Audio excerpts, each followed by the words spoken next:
Welcome to Vidya blog. आज नवरात्रि व्रत की कथा हम सुनेंगे। नवरात्रि व्रत के कथा के अनुसार एक समय बृहस्पति जी ने ब्रह्मा जी के समक्ष चैत एवं आश्विन मास के शुक्ल पक्ष में पड़ने वाली नवरात्रा का महत्व जानने की इच्छा जताई। इन्होंने कहा कि इस व्रत का क्या फल है, इसे किस प्रकार किया जाता है, सबसे पहले इस व्रत को किसने किया था, यह सब विस्तार से कहिए। बृहस्पति जी के प्रश्नों का जवाब देते हुए ब्रह्मा जी ने कहा, हे बृहस्पति, प्राणियों के हित की इच्छा से तुमने बहुत अच्छा प्रश्न किया है। जो इंसान मनोरथ पूर्ण करने वाली माँ दुर्गा, महादेव और सूर्य और नारायण का ध्यान करता है वो धन है। यह नवरात्रा व्रत संपूर्ण कामनाओं को पूर्ण करने वाली है। इस व्रत को करने से पुत्र सुख, धन, विद्या एवं सुख मिलता है। इस व्रत को करने से रोग दूर हो जाता है, घर में समृद्धि की वृद्धि होती है, समस्त पापों से छुटकारा मिल जाता है। जो इस व्रत का नवरात्रा व्रत करता है उसे हर तरह की मनोरथ पूर्ण होती है। हे बृहस्पति, जिसने पहले इस व्रत को किया है वो कथा मैं तुम्हें सुनाता हूँ। ब्रह्मा जी बोले, प्राचीन काल में मनोहर नगर में पीठत नाम का एक अनाथ ब्राह्मण रहता था। वह माँ दुर्गा का भक्त था। वो संपूर्ण सद्गुणों से युक्त सुमित नाम की एक अत्यंत सुंदर कन्या उत्पन्न हुई। उसे संपूर्ण सद्गुणों से युक्त समुति नाम की एक अत्यंत सुंदर कन्या उत्पन्न हुई। वो कन्या अपने पिता के घर में अपनी सहेलियों के साथ खेलने लगी और वहां इस प्रकार बढ़ने लगी जैसे शुक्ल पक्ष में चंद्रमा की कला बढ़ती है। उसका पिता प्रतिदिन जब दुर्गा की पूजा करके होम किया करता, वह उस समय नियम से वहां उपस्थित रहती। एक दिन सुमति भगवती के पूजन में उपस्थित नहीं हुई।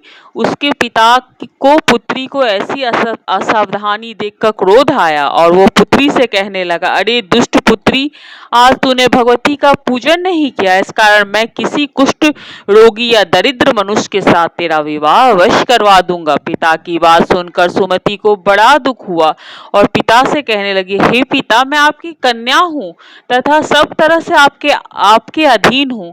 जैसी आपकी इच्छा वैसा ही करो, चाहे राजा से करो, चाहे कुष्ठी से, चाहे दरिद्र से, जिसके साथ चाहो मेरा विवाह करना चाहो कर दो, पर होगा वही जो मेरे भाग्य में लिखा होगा, क्योंकि कर्म करना मनुष्य के अधीन है और फल ईश्वर के अधीन है। कन्या के निर्भयता से कहे हुए वचन सुन उस ब्राह्मण देवता ने क्रोधित हो अपनी कन्या का विवाह एक कुष्ठी के साथ कर दिया। अत्यंत क्रोधित हो पुत्री से कहने लगा, हे पुत्री, अपने कर्म का फल भोगो, देख भाग्य के भरोसे रहकर क्या करती है। पिता के ऐसे कटु वचन को सुन सुमति मन में विचार करने लगी, अहो, मेरा बड़ा दुर्भाग्य है जिससे मुझे ऐसा पति मिला। इस तरह अपने दुख का विचार करती हुई कन्या अपने पति के साथ वन में चली गई। डरावने कुशायुक्त उस निर्जन वन में उन्होंने उस रात बड़े बड़े कष्ट से व्यतीत किया। उस गरीब बालिका की ऐसी दशा देख देवी भगवती पूर्व पुण्य के प्रभाव से प्रकट हुई है। सुमति से कहा, हे दीन ब्राह्मणी, मैं तुझसे प्रसन्न हूँ, तू जो चाहे सो वरदान मांग। भगवती दुर्गा का यह वचन सुन ब्राह्मणी ने कहा, आप कौन है, वह सब मुझे कहो। ब्राह्मणी का ऐसा वचन सुन देवी ने कहा, मैं आदि शक्ति भगवती हूँ और मैं ही ब्रह्मा विद्या हूँ और सरस्वती हूँ। प्रसन्न होकर मैं प्राणियों का दुख दूर कर उसको सुख प्रदान करती हूँ। हे ब्राह्मणी, मैं तुझे तेरे पूर्व जन्म के पुण्य के प्रभाव से प्रसन्न हूँ।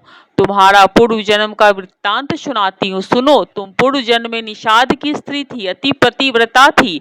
एक दिन तेरे निषाद ने चोरी की। चोरी करने के कारण तुम दोनों को सिपाहियों ने पकड़ लिया और जेल खाने में कैद कर दिया। उन लोगों को ने तुझको और तेरे पति को भोजन भी नहीं दिया। इस प्रकार नवरात्रि के दिनों में तुमने न तो कुछ खाया और न ही जल ही पिया। इस प्रकार 9 दिन तक नवरात्रा का व्रत हो गया। हे ब्राह्मणी, उस दिन जो व्रत हुआ उस व्रत के प्रभाव से मैं प्रसन्न होकर मैं तुझे मनोवांछित वर देती हूँ। तुम्हारी जो इच्छा है सो मांगो। इस प्रकार दुर्गा के वचन सुन ब्राह्मणी बोली, अगर आप मुझ पर प्रसन्न हो तो हे दुर्गे, मैं आपको प्रणाम करती हूँ। कृपा करके मेरे पति को कोढ़ दूर कर दो। देवी ने कहा, उन उन दिनों तुमने जो व्रत किया था, वह व्रत का एक दिन का पुण्य पति को कोढ़ दूर करने के लिए अर्पित करो। उस पुण्य के प्रभाव से तेरा पति ठीक हो जाएगा। इस प्रकार देवी की वचन सुन वह ब्राह्मणी प्रसन्न हुई। अपने पति को निरोग करने की इच्छा से जब उसने तथास्तु ऐसा वचन कहा, तब उसका पति का शरीर भगवती दुर्गा कृपा से कुष्ठ रोग से रहित हो गया। वह ब्राह्मणी पति को देख देवी की स्तुति करने लगी। हे दुर्गा, हे दुर्गे, आप दुर्गति को दूर करने वाली हो, तीनों लोकों को संताप हरने वाली हो, समस्त दुखों का दूर करने वाली हो, रोगी मनुष्य को निरोग करने वाली हो, प्रसन्न हो मनवांछित फल देती हो और दुष्टों का नाश करने वाली जगत की माता हो। हे अम्बे, मुझ निरपराध अबला को मेरे पिता ने कुष्ठी मनुष्य के साथ विवाह कर घर से निकाल दिया। पिता से तिरस्कार निर्जन वन में विचर कर रही हूँ। आपने मेरा इस विपदा में उद्धार किया। हे देवी, आपको प्रणाम करती हूँ, मेरी रक्षा करो। उस ब्राह्मणी की ऐसी स्तुति सुन देवी बहुत प्रसन्न हुई और ब्राह्मणी से कहा, हे ब्राह्मणी, तेरा उदालक नाम का अति बुद्धिमान, धनवान, कृतिवान पुत्र शीघ्र उत्पन्न होगा। ऐसा वर देकर देवी ने ब्राह्मणी से फिर कहा कि जो तेरी इच्छा है वो मांग ले। सुमति ने कहा, हे भगवती दुर्गे, अगर आप मुझ पर प्रश्न है तो कृपा मुझे नवरात्र व्रत की विधि का विस्तार से वर्णन करे। ब्राह्मणी के वचन सुन माँ दुर्गा ने कहा, हे ब्राह्मणी, मैं तुम्हें संपूर्ण पापों को दूर करने वाले नवरात्रि व्रत की विधि बताती हूँ। आसीन मास के शुक्ल पक्ष की प्रतिपदा से लेकर 9 दिन तक ये व्रत करे। यदि दिन भर व्रत न कर सके तो एक समय भोजन करे। शुभ मुहूर्त में घट स्थापना करे, वाटिका बनाकर उसको प्रतिदिन जल से सींचे। महाकाली, महालक्ष्मी और महासरस्वती की मूर्तियों को स्थापित कर उसकी विधि सहित पूजा करे। बिजोड़ी के फल से अर्घ्य देने से रूप की प्राप्ति हो। जायफल के अर्घ देने से कृति और दाक के कार्य की सिद्धि होती है। आंवले से सुख की प्राप्ति होती है। केले के अर्घ देने से आभूषण की प्राप्ति होती है। इस प्रकार पुष्पों एवं फलों से अर्घ देकर व्रत समाप्त होने पर 9वें दिन विधि विधान से हवन करें। खांड, घी, गेहूं, शहद, जौ, तिल, बेल, नारियल, दाख, कंदम्ब जैसी विभिन्न सामग्री हवन करे। आंवले से कृति की और केले से पुत्र की, कमल से राज सम्मान की और दाखों से संपदा की प्राप्ति होती है। खांड, घी, नारियल, शहद, जौ और तिल तथा फलों से होम करने से मनोवांछित वस्तु की प्राप्ति होती है।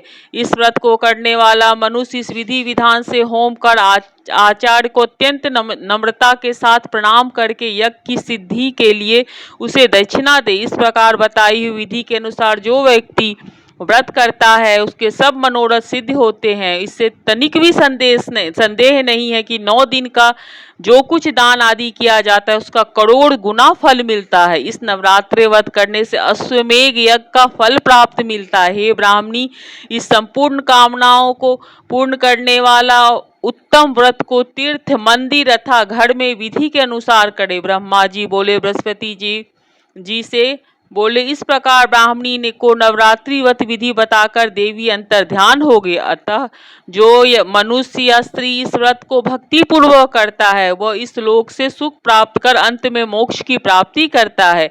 ब्रह्मा जी बृहस्पति जी को कहने लगे, बृहस्पति जी से कहते हैं, यह दुर्लभ व्रत का महात्म जो मैंने तुम्हें बताया है। ऐसा सुन बृहस्पति जी को आनंद से प्रफुल्लित हो गया। कहने लगी कि हे ब्राह्मण, आप मुझ पर अति कृपा की जो मुझे इस व्रत का महत्व बताया। ब्रह्मा जी बोले, हे बृहस्पति, यह देवी भगवती संपूर्ण लोगों का पालन करने वाली है। इस महादेवी के प्रभाव को कौन जान सकता है। बोलो भगवती देवी की जय।